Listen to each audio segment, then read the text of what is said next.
Hello everyone, welcome back to my channel.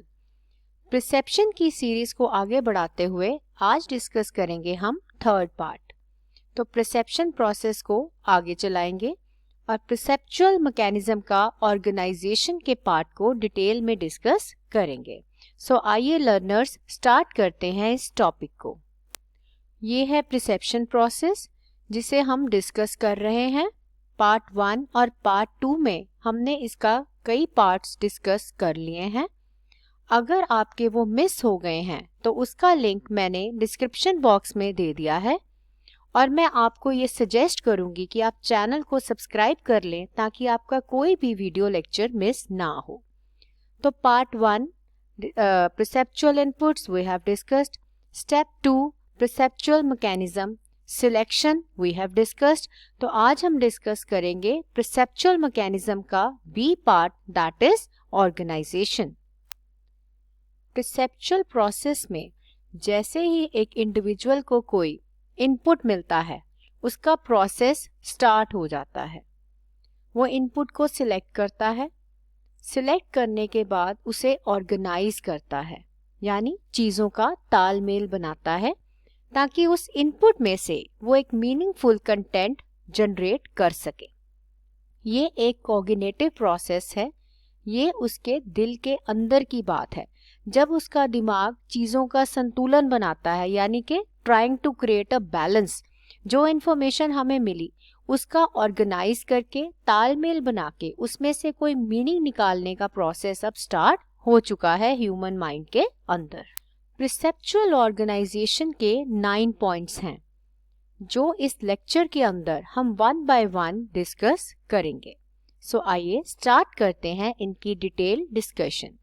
External environment में एक receiver को कई सारे इनपुट्स मिलते हैं, लेकिन उसमें से वो कुछ एक इंफॉर्मेशन को चुन लेता है जो उसको इम्पोर्टेंट लगती है।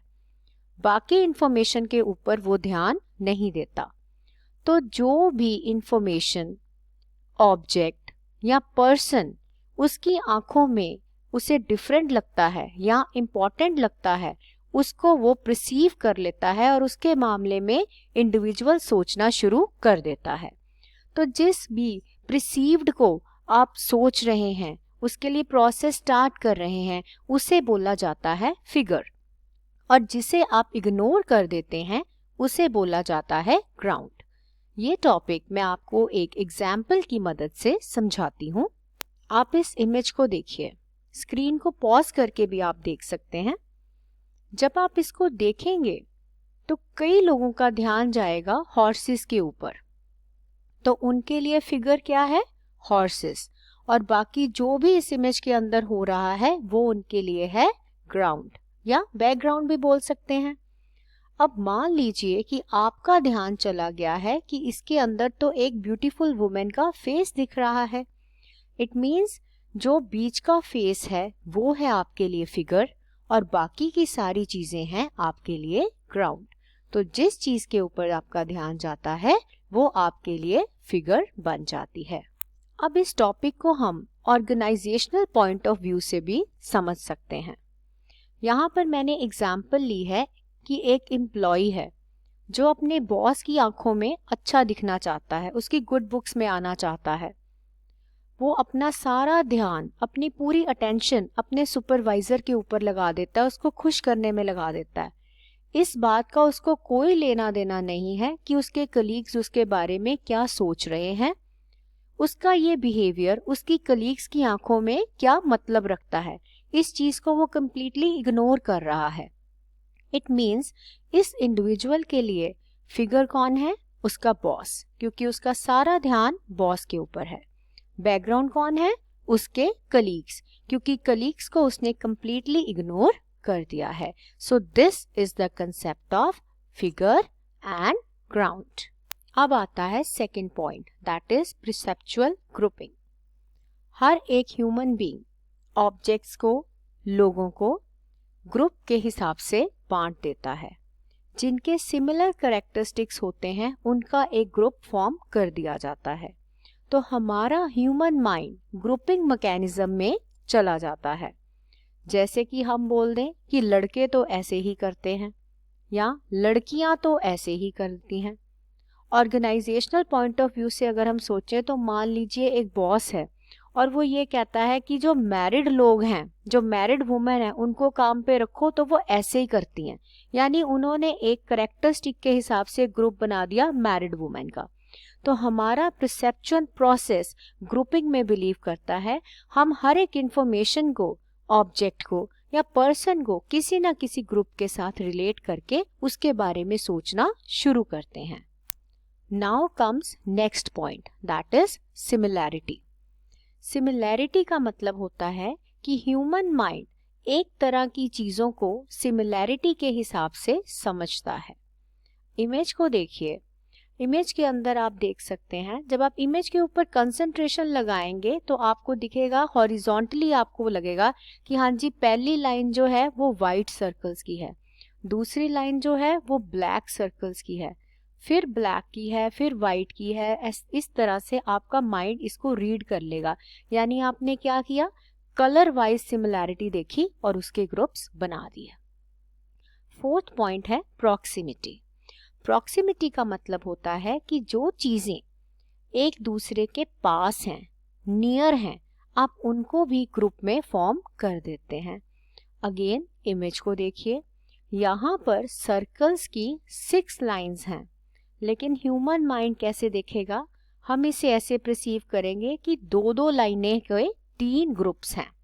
तो हमने क्या किया, जो 2 लाइंस पास थी उनका एक ग्रुप बना दिया, और मैंने क्या बोला कि देयर आर 3 ग्रुप्स, 3 ग्रुप्स हैं, एक ग्रुप के अंदर 2-2 लाइंस हैं, तो पास वाली लाइनों का एक ग्रुप मैंने बना दिया। इसे बोला जाता है प्रॉक्सिमिटी। फिफ्थ पॉइंट है क्लोजर। जब भी हमारा माइंड किसी एक चीज को देखता है, यानी एक ऑब्जेक्ट को देखता है जिसके कुछ पार्ट्स मिसिंग हैं, तो परसेप्चुअल प्रोसेस अपने आप चीजों को ऑर्गेनाइज करते हुए गैप्स को फिल कर देता है। इमेज को देखिए, एक सेकेंड इस पे कंसंट्रेट कीजिए। These are simply black and white lines, बीच में एक स्क्वायर भी बना है, लेकिन कुछ ही देर में आप रियलाइज करोगे, या फटाफट से ही आप रियलाइज कर लोगे कि अरे ये तो एक एरोप्लेन है। लाइंस नहीं बनी हैं, लेकिन आपके परसेप्चुअल प्रोसेस ने अपने आप उन लाइंस को फॉर्म किया और इस फिगर को एक मीनिंग देते हुए इसे एरोप्लेन बना लिया है दिमाग में।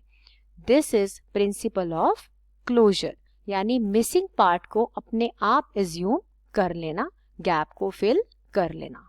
Sixth point, continuity. कंटिन्यूटी का मतलब होता है कि हमारा ह्यूमन माइंड, एक पर्सन का जो थिंकिंग प्रोसेस है, वो कंटिन्यूअस लाइंस का एक पैटर्न अपने आप फॉर्म कर लेता है। जब हमारी आईज किसी ऑब्जेक्ट को देखती हैं तो वो उसका आसान तरीका अपने आप बना लेती हैं। वो कॉम्प्लेक्स पार्ट को, यानी किसी भी एब्रप्ट पार्ट को, जो भी एक कॉम्प्लेक्स है या अनसडन सी अचानक से कुछ हो गया, उसमें से अपने आप वो एक ऐसा पैटर्न ड्रॉ करती हैं जो उसे देखने में और समझने में आसान लगता है। इमेज देख के आपको बेटर समझ आएगा। जैसे पहला पार्ट देखिए, इसके अंदर हमारे पास एक रेड हॉरिजॉन्टल लाइन है और एक ब्लैक लाइन है कर्व्ड। तो मैंने इसको इसी तरीके से समझा कि 2 लाइंस हैं। दूसरी को देखा तो यहाँ पर ध्यान से देखिए, मेरे को दिखा कि हाँ, पहले रेड लाइन स्टार्ट हुई, फिर वो ऊपर को मुड़ गई, नीचे को आ गई, और ब्लैक का भी मैंने पैटर्न बना लिया। तो कंटिन्यूटी में हम चीज़ों के पैटर्न्स बना के हमारी आंखें अपने आप उसको आसान तरीके में कन्वर्ट करके दिमाग तक पहुंचा देती हैं, जिससे हमारा थिंकिंग प्रोसेस चलता है। 7th point, perceptual consistency. इसे परसेप्चुअल कॉन्स्टेंसी भी बोला जा सकता है। कॉन्स्टेंसी का मतलब होता है स्टेबिलिटी। ये एक पर्सन को सेंस ऑफ स्टेबिलिटी देती है बदलती हुई दुनिया में। हम हर चीज में स्टेबिलिटी ढूंढ लेते हैं। इसके कई सारे एस्पेक्ट्स हैं। शेप में भी ढूंढी जा सकती है, साइज में भी ढूंढी जा सकती है, और कलर में भी ढूंढी जा सकती है। यहाँ पर मैंने आपको एग्जाम्पल दी है शेप की। एक दरवाज़ा बना है, जब वो बंद है तभी भी वो मुझे ऐसा दिख रहा है, जब आधा खुला है तो भी मेरा दिमाग देख रहा है कि साइज सेम है, जब वो पूरा खुल गया तो भी मेरे को उसका साइज सेम ही नजर आ रहा है। इसका मतलब क्या हुआ? इट मीन्स कि व्यूइंग एंगल इम्पॉर्टेंट नहीं है। मेरे माइंड ने उसकी शेप को अपने दिमाग में स्टेबल कर लिया है। व्यूइंग एंगल कुछ भी हो, लेकिन मुझे उसकी शेप के बारे में नॉलेज आ चुकी है और मेरे लिए उसका एंगल अब इम्पॉर्टेंट नहीं है। फिर साइज कंसिस्टेंसी क्या हुई? साइज कॉन्स्टेंसी का मतलब ये हुआ कि चीजें दूर या पास होने से हमारे दिमाग, हमारी आईज के ऊपर इस चीज का कोई इफेक्ट नहीं आता। हमारा माइंड अपने आप उस चीज को समझ लेता है। एग्जाम्पल, मान लीजिए कि आप बाय एयर ट्रेवल कर रहे हैं, तो जब आप ऊपर से चीजों को देखते हैं, चाहे साइज में छोटी लगती हैं, लेकिन फिर भी आपको क्लैरिटी होती है कि हाँ ये लोग हैं, ये बिल्डिंग्स हैं, अपने आप परसीव आप कर लेते हैं। कलर में भी आपका दिमाग स्टेबल रहता है। मान लो आपके पास एक रेड कार है, ब्राइट सनलाइट में भी वो आपका दिमाग को पता है रेड है, दिख रहा है। रात हो गई, अंधेरा है, लेकिन फिर भी जब आप उसको देखोगे तो अपने आप रिकॉल कर पाओगे कि हाँ ये रेड कलर की है। तो लाइट का कोई असर उस चीज पर नहीं आएगा। कलर की आपके माइंड में स्टेबिलिटी जनरेट हो जाएगी। 8th point, perceptual context. ये एक बहुत ही सोफिस्टिकेटेड फॉर्म है। इसके अंदर हम हर एक चीज को मीनिंग देते हैं। छोटे से छोटे स्टिमुलाई को, ऑब्जेक्ट को, हर चीज का एक अलग से मतलब निकलता है। जब आप एक जॉब में हैं, वहां पर उस जॉब के अंदर एक कल्चर फॉलो होता है, जो वर्कर्स को पता होता है कि इस चीज का क्या मतलब है। लाइक एक वर्बल ऑर्डर आ गया, बॉस ने कुछ बोल दिया है, तो यू अंडरस्टैंड कि इसका मेरे ऊपर क्या इफेक्ट आएगा। कोई नई पॉलिसी आ गई है, बॉस ने पीठ थपथपाई कि हाँ बहुत बढ़िया काम किया है। या आपने फाइल दी तो बॉस ने आपकी तरफ एक साइट दी, आपकी तरफ देखा चेहरा उठा के। या मीटिंग के अंदर कोई सजेशन दे दिया आपने। हर एक चीज का जॉब के अंदर मतलब निकलता है। This is known as perceptual context. 9th point, perceptual defence. हर एक ह्यूमन बीइंग स्टिमुलाई के लिए कभी कभी डिफेंस क्रिएट कर लेता है।